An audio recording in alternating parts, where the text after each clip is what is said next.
Hi fam, j'espère que vous allez bien. Bienvenue sur ma chaîne. J'avais vraiment à cœur de faire cette vidéo. Comment avoir une relation avec Dieu où il te faut absolument une relation avec Dieu. Car arrivant en fin d'année, approchant l'année 2026, beaucoup seront remplis de bonnes résolutions, de bonnes nouvelles ambitions.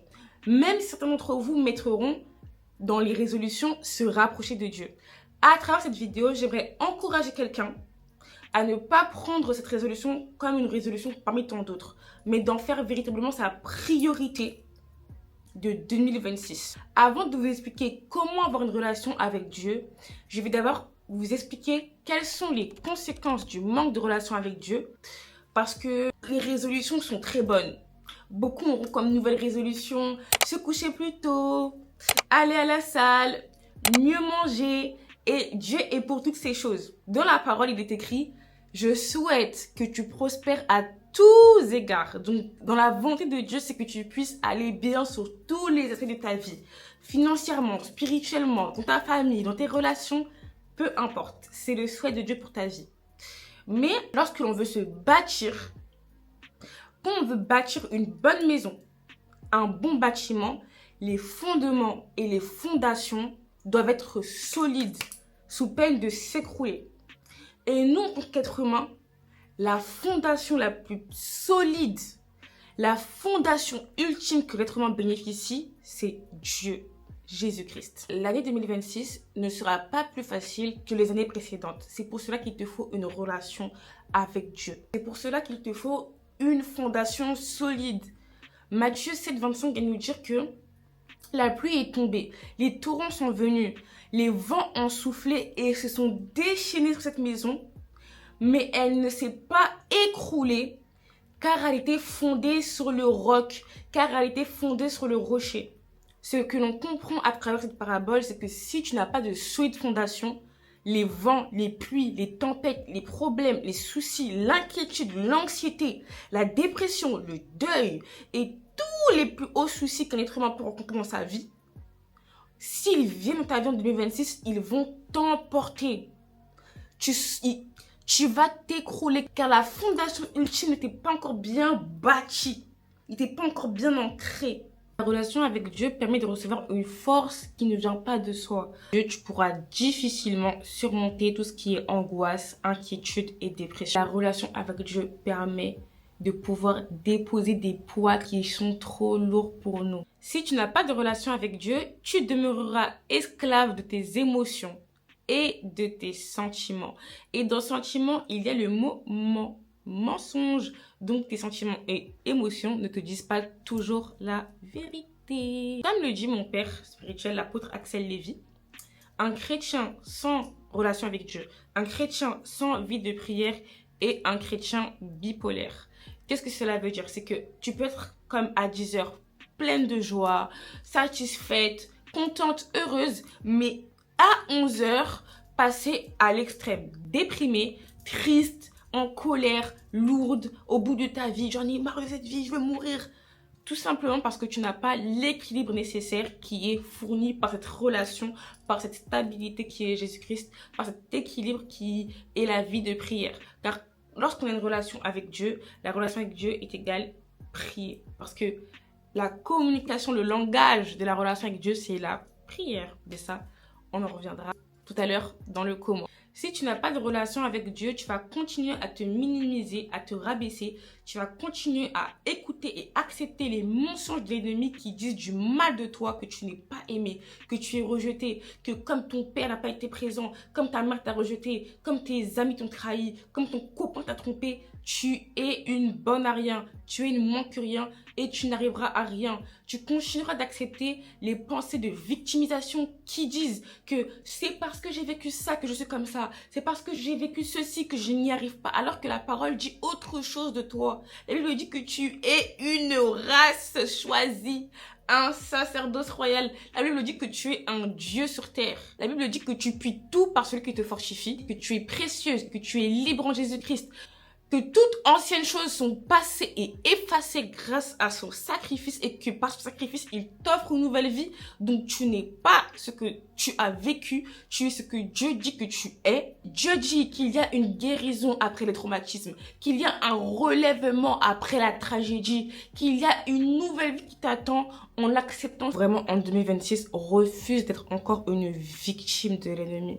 Refuse que le diable vienne te traîner partout, n'importe comment, là où Jésus-Christ est mort afin que tu puisses vivre une gloire nouvelle, une vie nouvelle. La Bible déclare Jésus-Christ en nous, l'espérance de la gloire. Jésus, il y a la gloire. En Jésus, il y a une nouvelle vie. En Jésus, il y a plus que tes traumas. En Jésus, il y a plus que tes blessures. En Jésus, il y a tout. Parce que c'est la vie.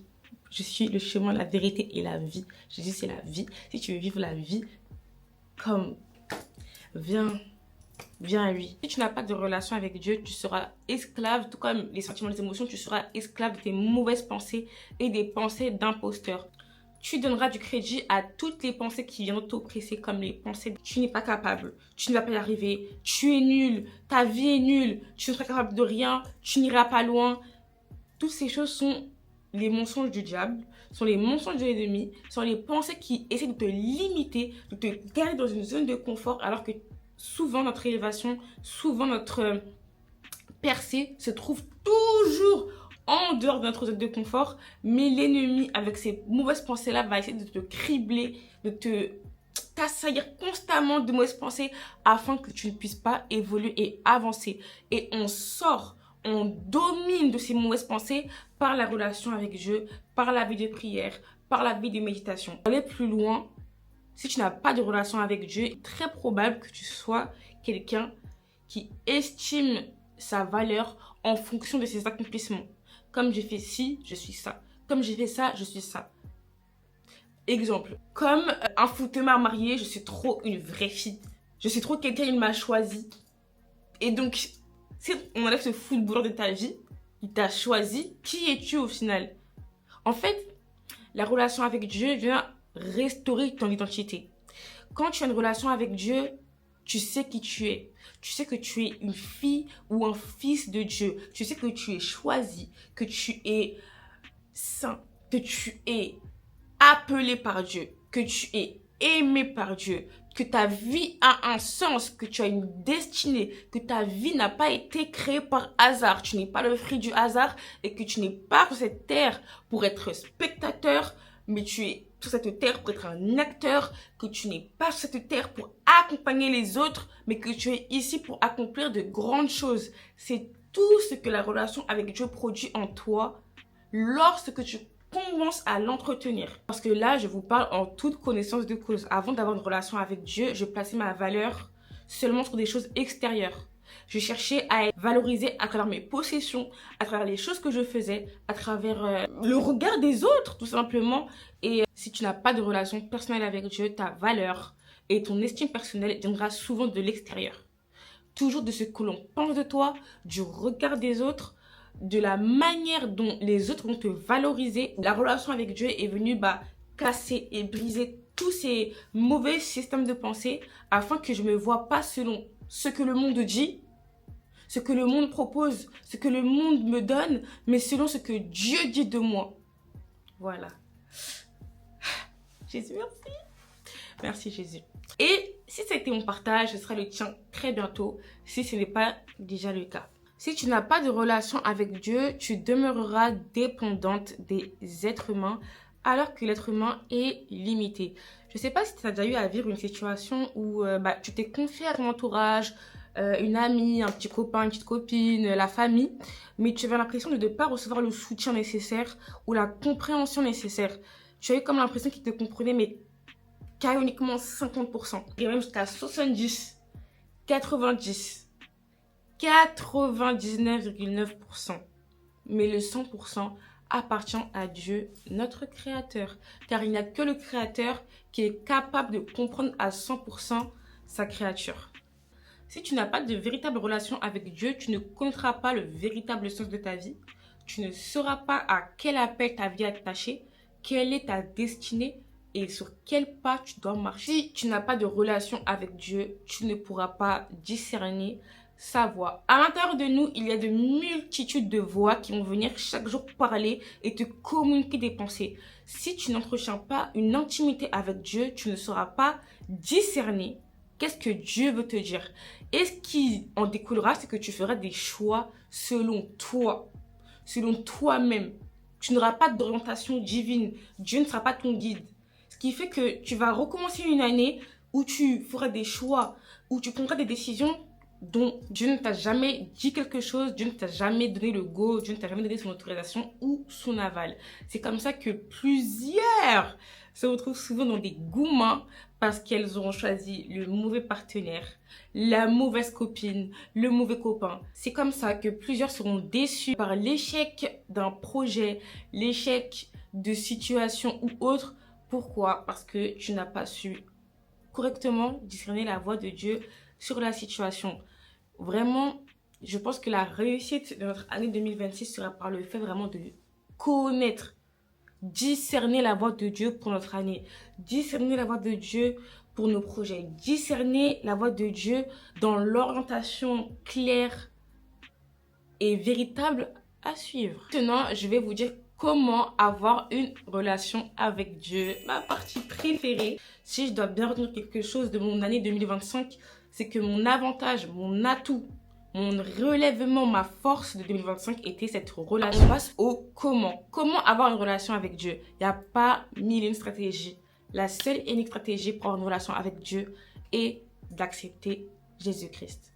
D'accepter Jésus-Christ comme Seigneur et Sauveur. Véritablement le point de départ, c'est la base, c'est le b.a.-ba pour avoir une véritable relation avec Dieu. Car beaucoup se pensent enfants de Dieu, mais ils ne sont plus des créatures de Dieu, car on est enfant de Dieu lorsque l'on accepte Jésus-Christ. Par Jésus-Christ qu'on a eu la grâce de pouvoir bénéficier d'une relation avec Dieu. Sans Jésus, il n'y a pas de relation entre Dieu et les hommes. Car c'est Jésus qui nous permet d'être réconciliés avec Dieu.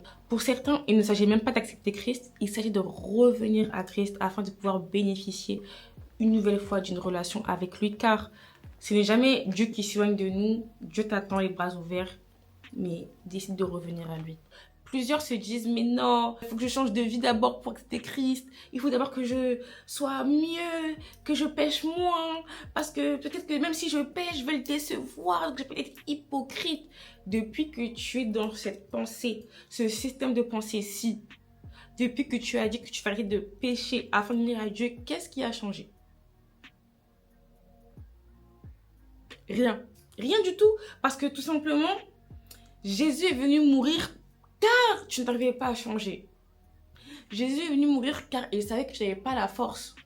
Tu n'as pas la force. En vérité, sans Jésus-Christ, tu n'as pas la force de pouvoir dominer sur ta mauvaise vie. Sans Jésus-Christ, tu n'as pas la force de pouvoir être plus fort que le péché. Parce qu'il te manque un outil.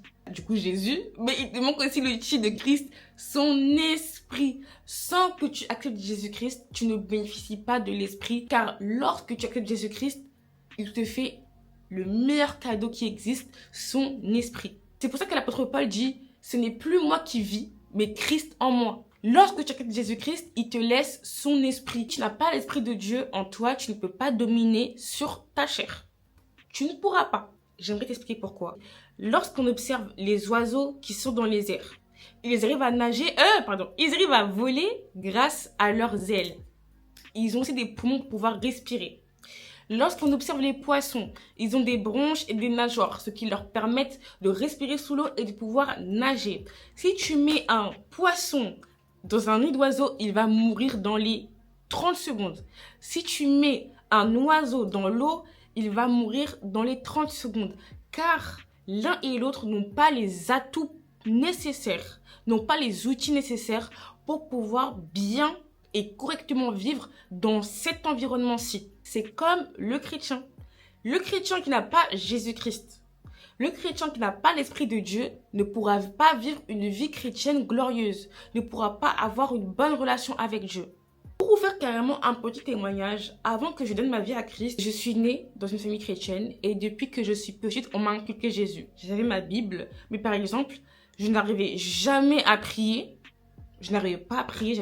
Et je ne comprenais absolument rien à la Bible. La Bible pour moi était un ramassis, sans être vulgaire, de story time de Jésus avec des nombres incalculables de prénoms que je ne comprenais pas.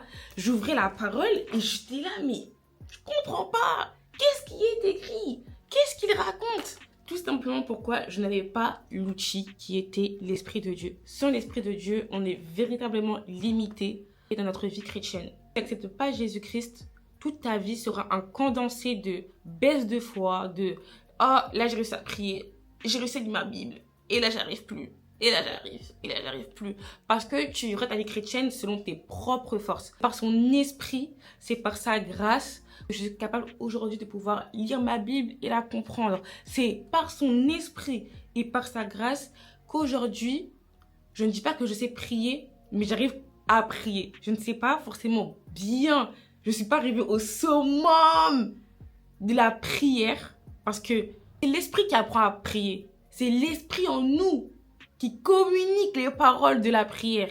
Parce que la parole, elle dit que nous ne savons quoi dire. Mais c'est l'esprit qui insuffle. Là, c'est dans Romains chapitre 8 au verset 26. L'Esprit Saint vient au secours de notre faiblesse. Car nous ne savons pas prier comme il faut. L'Esprit lui-même intercède. Oh, c'est fort. C'est que la parole elle-même dit que l'Esprit Saint, c'est celui qui vient au secours de notre faiblesse. Si tu ne sais pas prier, l'Esprit Saint vient à ton secours. Si tu n'arrives pas à arrêter le péché, c'est l'Esprit de Dieu qui vient normalement à ton secours pour t'aider à triompher de tout ça. C'est l'Esprit Saint qui vient au secours, c'est magnifique. Il est très très beau ce verset. Et c'est vraiment clairement le résumé de tout ce que je viens de dire. Et maintenant, dès lors qu'on accepte Jésus-Christ comme Seigneur et Sauveur, nous devenons disciples de Jésus-Christ. Dans le mot disciple, il y a le mot discipline. Car sans discipline, tu ne pourras pas avoir de relation avec Dieu. Pourquoi je parle de discipline? La discipline est un outil qui permet de bâtir quelque chose. Maintenant, je vais vous parler de la relation avec Dieu comme une relation amoureuse, comme une relation avec un copain, un époux, un mari. D'accord? Le moteur d'une relation avec Dieu est l'amour. C'est ton amour pour Dieu. Mais à la base, Dieu, on ne l'aime pas. Pas qu'on ne l'aime pas, mais on ne le connaît pas. C'est-à-dire que tu peux aimer quelqu'un, mais tu l'aimes en surface, tu ne l'aimes pas en profondeur, car tu n'as pas appris à le connaître. Maintenant, comment connaître Dieu? Sa parole. À travers sa parole, on apprend à connaître son caractère, sa personnalité, les choses qu'il aime, les choses qu'il n'aime pas, ses actions. C'est comme une relation amoureuse avec un être humain.